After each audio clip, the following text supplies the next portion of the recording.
तो हेलो दोस्तों, welcome to my YouTube channel Global English Academy. दोस्तों मैं सोनू सर आपके सामने दोबारा हाजिर हुआ हूँ एक नए पेपर सेट के साथ में। दोस्तों जैसा कि हम जानते हैं एसएससी एमटीएस की एग्ज़ाम डेट क्लियर हो गई है और सभी बच्चों को मालूम है कि एसएससी एमटीएस की एग्ज़ाम डेट 30 से स्टार्ट हो गए हैं। कई बच्चों के एडमिट कार्ड भी अभी आ गए हैं और कुछ रीजंस के अभी एडमिट कार्ड नहीं आए हैं। तो बिल्कुल आप टेंशन ना लें, एक दो दिन के अंदर आपके एडमिट कार्ड अपडेट हो जाएंगे। आप अच्छे से जी जान से तैयारी कीजिए, ठीक है। अगर आपको इन बिटवीन कभी भी कोई डाउट आए, एग्ज़ाम आ रहा है, तो 24/7 आप इस नंबर पर आप जो है मेरे को मैसेज कर सकते हैं। यही मेरा व्हाट्सएप नंबर है, यही मेरा टेलीग्राम से कनेक्ट है और यही मेरा कमेंट बॉक्स से भी कनेक्ट है। आपको कोई भी डाउट आता है, कैसा भी डाउट आता है, कभी भी डाउट आए, प्लीज़ कमेंट बॉक्स में मेरे को लिख के दीजिए। मैं यहाँ पे सिर्फ आपके सिलेक्शन के लिए ही बैठा हूँ।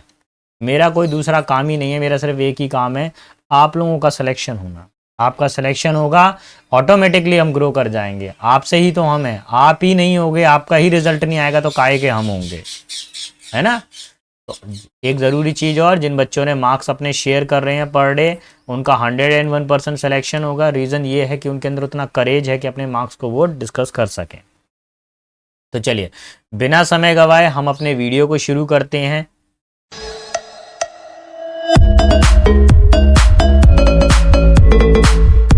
ये रहा क्वेश्चन नंबर 1।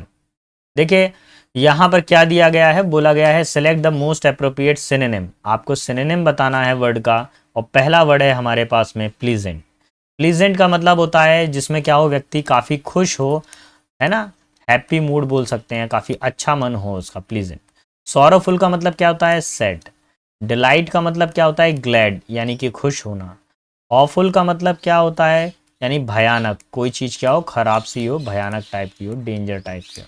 फेथफुल का मतलब क्या होता है, जिस पे आप ट्रस्ट कर सकें, क्या कर सकें, जिस पे आप ट्रस्ट कर सकें, भरोसा कर सकें। विश्वास पात्र यानी ट्रस्टफुल।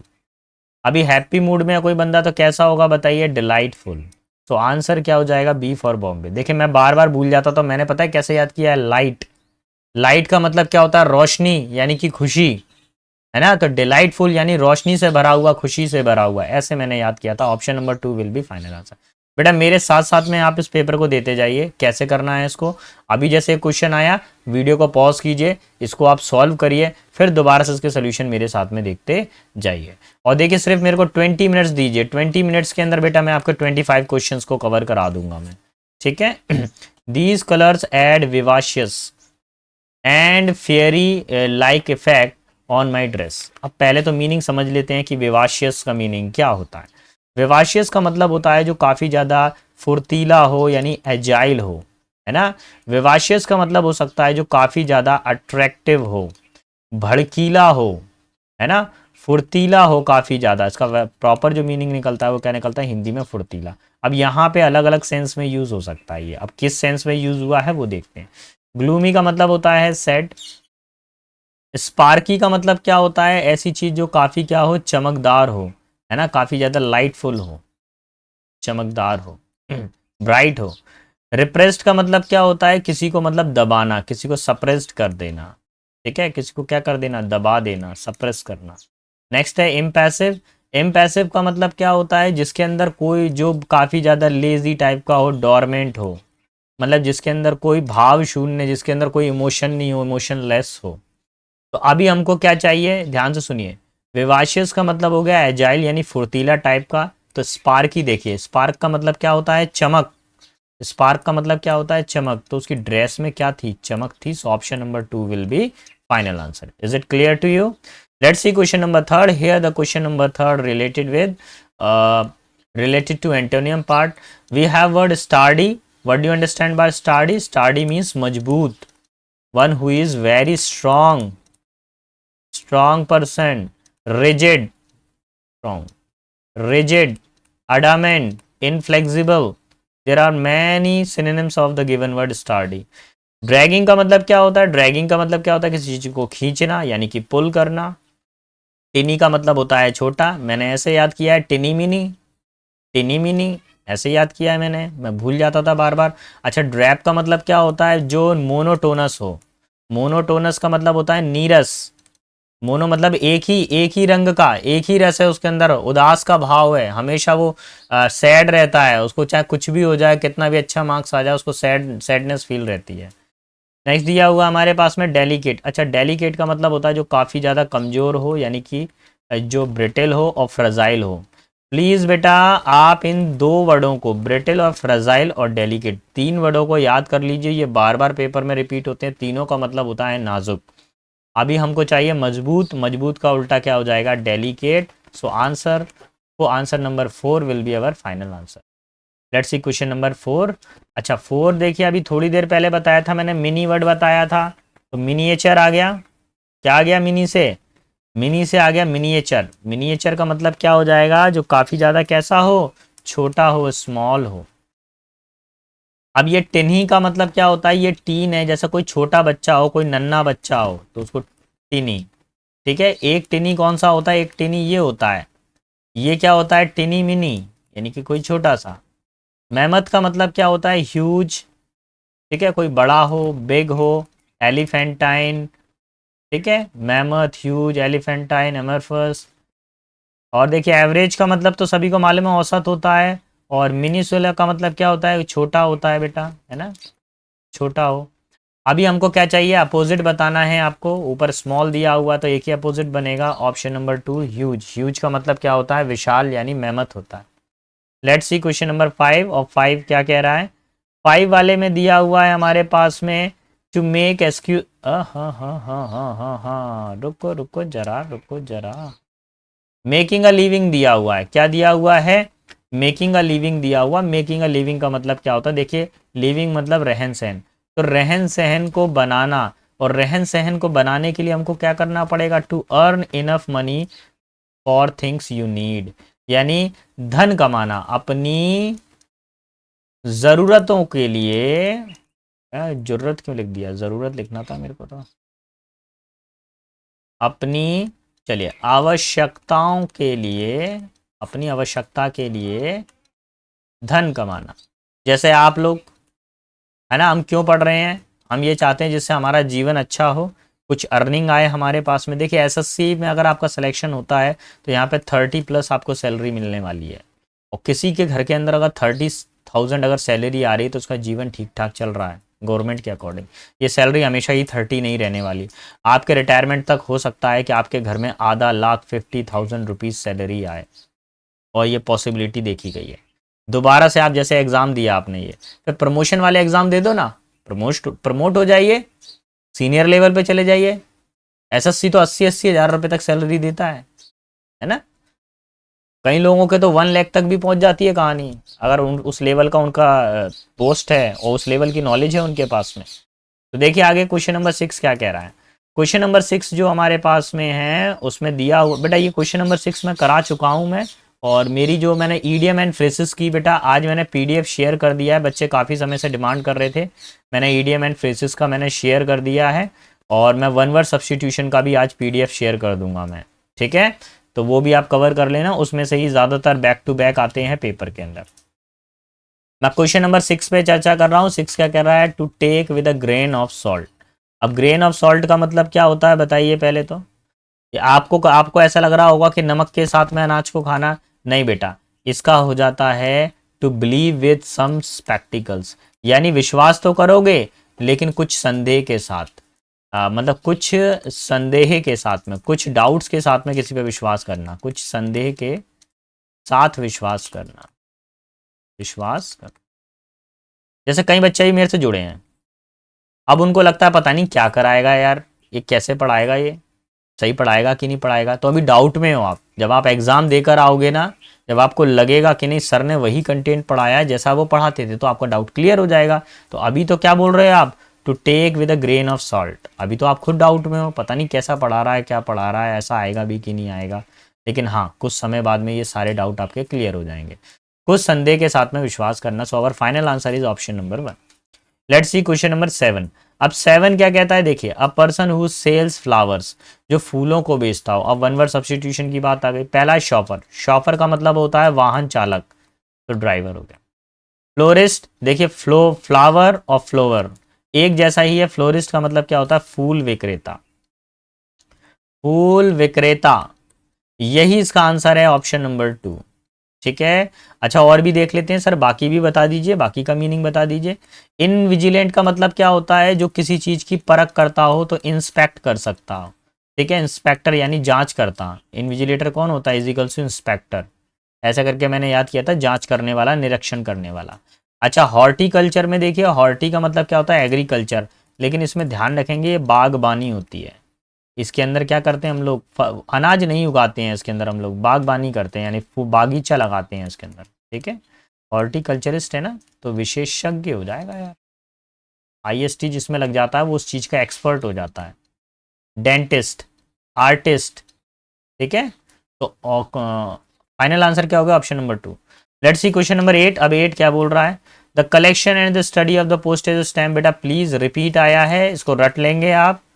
ये वाला क्वेश्चन भी आप रट लीजिए, ये तो थोड़ा कम आता है। ये वाला कौन सा वाला? फ्लोरिस्ट वाला तो थोड़ा मैंने कम देखा है, लेकिन ये बहुत देखा है ये वाला क्वेश्चन, पोस्टेज स्टैम्प वाला। The collection of study of postage stamp, डाक टिकटों का संग्रह करना और उनका अध्ययन करना। ऑरेंथोलॉजी का मतलब क्या होता है? पक्षियों का अध्ययन करना। अरे मेरे यहाँ लाइट चली गई है, तो बेटा थोड़ा सा रोशनी कम हो गई होगी, तो माइंड मत करना, पढ़ते जाइए, इसमें बराबर रोशनी आती रहेगी। ऑरेंथोलॉजी का मतलब क्या होता है? जहां पर पक्षियों का अध्ययन किया जाए, पक्षियों का अध्ययन किया। फिलेंथ्रोपी का मतलब क्या होता है? परोपकारी, जो दूसरों पर क्या करेगा? उपकार करेगा। फिलैचली का मतलब क्या होता है? डाक टिकट संग्रह करता, डाक टिकट संग्रह करता, यही इसका आंसर है ऑप्शन नंबर 3। ठीक है, और अगला जो लेटर है हमारे पास में फिलोसफी, यानी इसका मतलब तो दर्शन शास्त्र हो गया। ये तो भैया एक सब्जेक्ट होता है, दर्शन शास्त्र। ठीक है, बढ़े अब आगे की तरफ, क्वेश्चन नंबर 9 की तरफ आइए। अब 9 क्या कह रहा है? 9 वाले में लिखा हुआ है a distributed state of mind caused by an illness. बीमारी के कारण अपना दिमाग क्या 10 जगह पे बट जाता है, तो उसको क्या कहते हैं? पहला वर्ड है डिस्क्रिपेंसी। इधर पे जो वर्ड आया क्रिपेंसी, इसका मतलब होता है संगत, लेकिन आगे डिस लग गया यानी विसंगत, यानी अलग तरह के, है ना, डिफरेंट डिफरेंट हो जाए कोई। डेप्रिशिएशन का मालूम है, सभी को मालूम है भैया। आप उसके अंदर पढ़ते हैं, मूल ह्रास पढ़ा है आप लोगों ने। मूल ह्रास कॉमर्स वाले स्टूडेंट समझ गए होंगे डेप्रिशिएशन। डिलेमा का मतलब होता है भ्रम। क्या होता है? भ्रम होता है इसके अंदर, डिलेमा के अंदर। ठीक है, डिलेमा में क्या होता है? किसी चीज को लेकर हमको भ्रम होता है, इल्यूशन होता है। ठीक है, दुविधा होती है। इसके लिए एक वर्ड बहुत आता है पेपर के अंदर, एम्बिगियस। इसको याद कर लेना बेटा, ये बहुत आता है पेपर के अंदर, इसका सिनोनिम डिलेमा का। और सुनिए, डिलेमा की स्पेलिंग भी पूछी जाती है पेपर के अंदर मिस्टर स्पेल्ट में, तो अच्छे से तैयार कीजिएगा। डेलीरियम क्या होता है? इसमें होता है रोग भ्रम।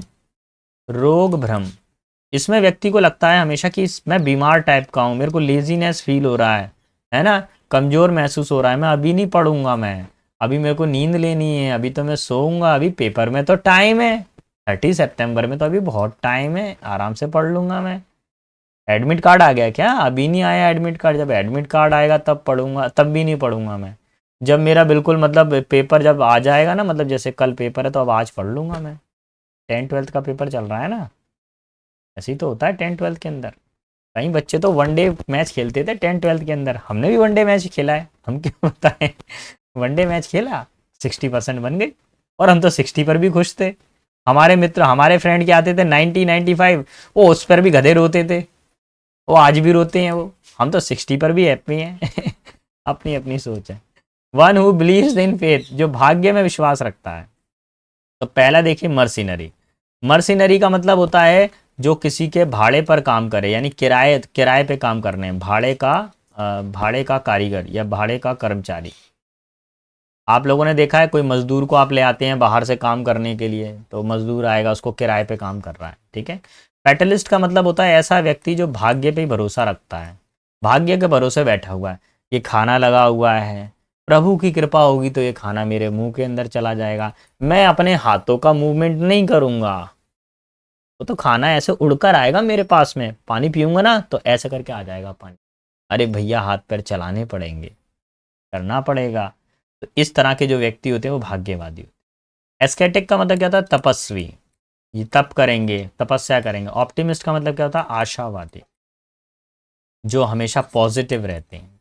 ठीक है, अभी हमारे पास में क्या हो जाएगा, option number second will be final answer. ये अगेन मेरी फाइल में से ही है, ठीक है, वन वर्ड सब्स्टिट्यूशन की भी फाइल प्रोवाइड कर दूंगा। अब समय आ गया है, अब आप उसको पढ़ लेना, कवर हो जाएगा।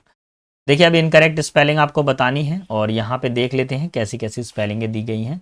तो सबसे पहले वर्ड है बुकेट, है ना, तो यहाँ पर बुकेट की ही स्पेलिंग में पहले एरर दिख रही है। बुकेट की स्पेलिंग को अगर मैं करेक्ट करूँगा तो ये स्पेलिंग हो जाएगी QUET, ठीक है।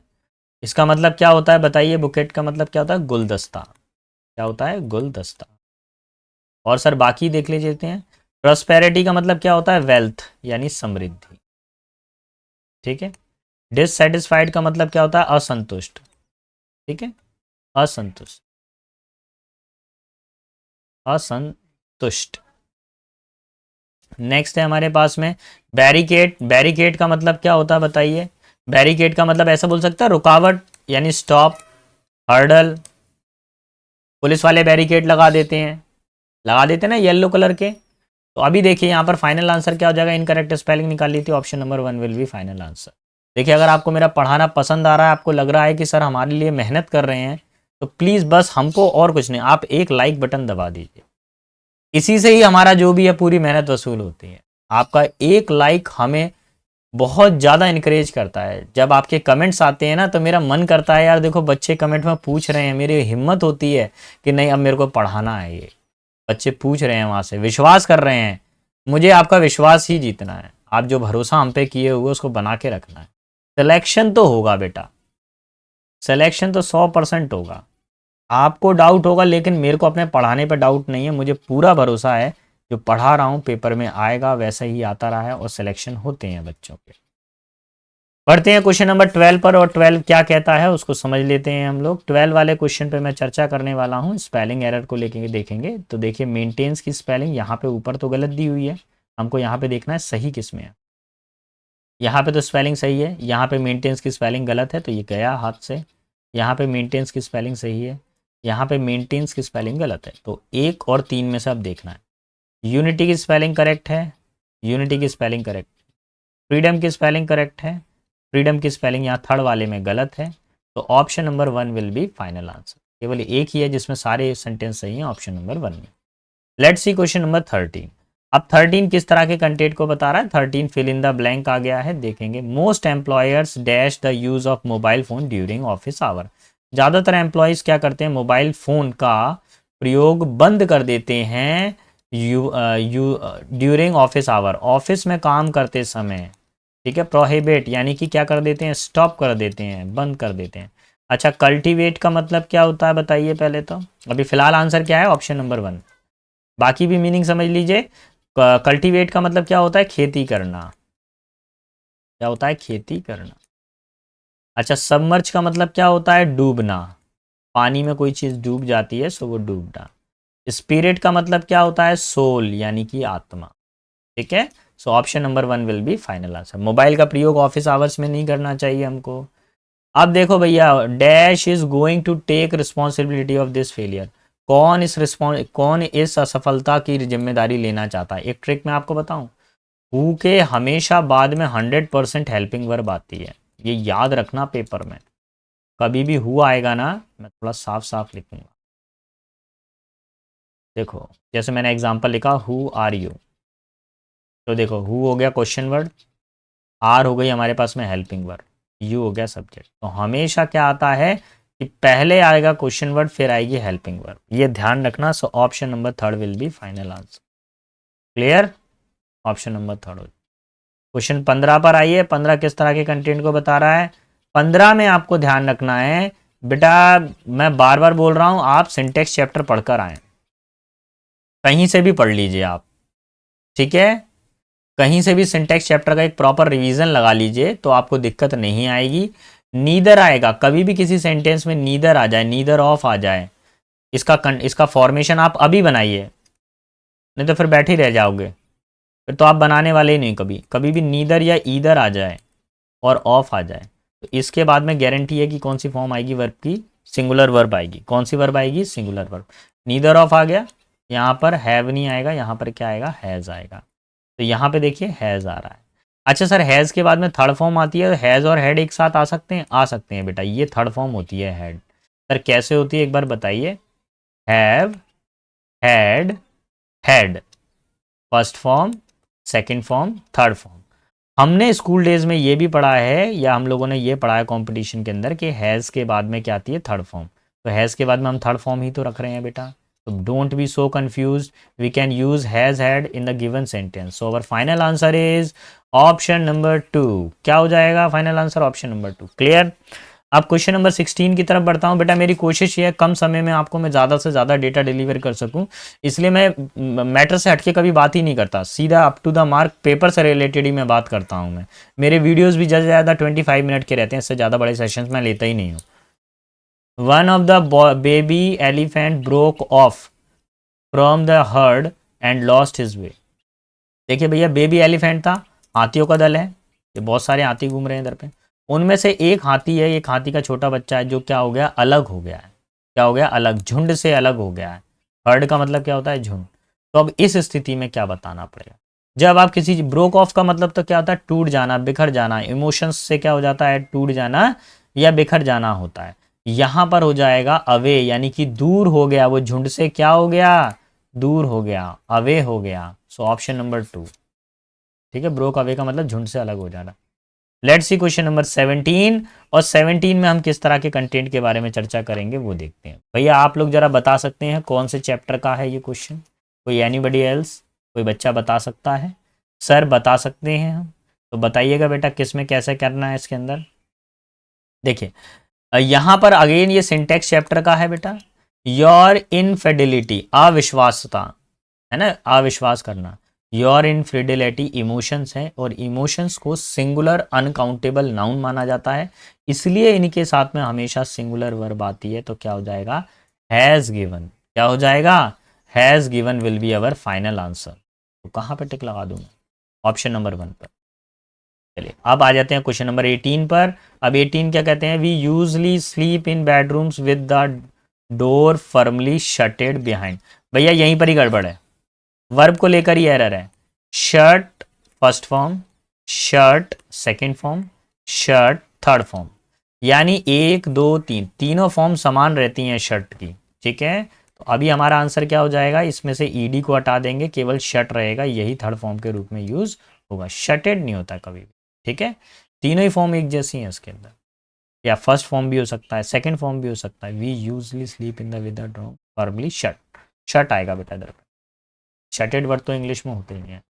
चलिए अब क्या आएगा? हिज वाइज चॉइस, उसकी जो तेज जो पसंद थी, of man like a wolf in the Canada of the cleave in India, and his vigorous major in managing the foreign affairs made the England respect in every part of the world. उसकी जो लोगों को चयन करने की जो क्षमता थी वो बहुत खतरनाक थी, जिसकी वजह से उसने कई सारी चीज़ों को मैनेज किया, फॉरेन अफेयर्स को भी मैनेज किया, और इंग्लैंड को काफ़ी ज़्यादा एक सम्माननीय पद दिलवाया संसार के अंदर। ठीक है, तो ये चॉइस तो एक नाउन हो गया बेटा। नाउन से पहले एक एडजेक्टिव आता है, तो मेरे हिसाब से ये बिल्कुल सही है, इसमें कोई डाउट नहीं होना चाहिए। फिर भी अगर किसी को कोई दिक्कत हो, कई बच्चे सोच रहेंगे हिज वाइजली चॉइस, तो बेटा अगर कहीं पर आपको इसका कोई सोल्यूशन मिलता है तो प्लीज़ मुझसे शेयर कीजिए। मेरे हिसाब से तो अभी ऑप्शन नंबर 3 ही प्रॉपर आंसर है, क्योंकि मैं भी आप लोगों के साथ में ही सॉल्व करता हूँ। ठीक है, इसके अंदर कोई करेक्शन नहीं होना चाहिए। फिर भी किसी को कोई डाउट है तो कमेंट बॉक्स में लिख दीजिएगा, मैं उस पर भी चर्चा कर लूँगा। क्वेश्चन नंबर 20 पर आते हैं। 20 में क्या आ जाएगा वो देख लेते हैं।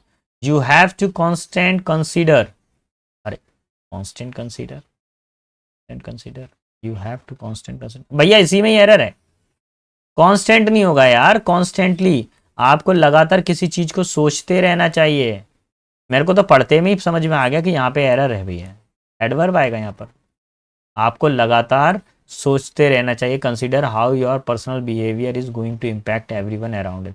आपको ये सोचते रहना चाहिए, आपको हमेशा इस चीज़ में सुधार करते रहना चाहिए कि आपका व्यक्तिगत व्यवहार किस तरीके से दूसरों के ऊपर प्रभाव डालता है। तो ये व्यवहार की बात है, सोचने वाली बात है। वर्ब को क्लियर करने वाले वर्ड को क्या बोलते हैं? क्वालिफाई करने वाले वर्ड को क्या बोलते हैं? एडवर्ब। तो ऑप्शन नंबर, कौन सा टिक लगा दूं? Option number 3। क्लियर? तो बेटा ये हो गया हमारे क्वेश्चन 20। यहाँ तक जो बच्चे पहुंचे हैं, बहुत बहुत शुभकामनाएं बेटा, सिलेक्शन ज़रूर होगा। आप चाहते हैं आपका सिलेक्शन हो, इसलिए आप यहाँ तक पहुँचे हैं, इसलिए आप सारे क्वेश्चंस को पढ़ रहे हैं। और बेटा इस बात की पूरी जवाबदारी है, हम और आप मिलकर एसएससी से ये जॉब को छीन लेंगे। एक जॉब आपकी है, वो सीट एक आपकी ही पक्की है, वो आपका ही वेट कर रही है। बस आपको पढ़ने की ज़रूरत है, मेहनत करने की ज़रूरत है, करते रहिए। और कभी कभार ऐसा होता है, देखिए कई बच्चे बोलते हैं कि सर मेरा भी मार्क्स बढ़ जाते हैं, कभी कम हो जाते हैं, कभी बढ़ जाते हैं, कभी कम हो जाते हैं। बेटा बिल्कुल ना घबराएं, ये एक लाइफ का एक पैटर्न है, ये कभी भी सीधी रेखा में नहीं चलती है। लाइफ हमेशा कभी अप जाती है, कभी डाउन जाती है। हार्ट बीट भी क्या सीधी लाइन में चलती है क्या? हार्ट बीट भी तो अप जाती है, डाउन जाती है। और जिस दिन ये सीधी लाइन बन गई ना हार्ट बीट की, तो गड़बड़ हो जाएगा यार। तो मत घबराइए, जब ह्यूमन बॉडी के अंदर भी अप डाउन हो रहा है यार, तो आप लोगों के मार्क्स में क्यों नहीं होगा? In Andhra Pradesh low rainfall and increased dash on the borewell have lead to the soil aridity.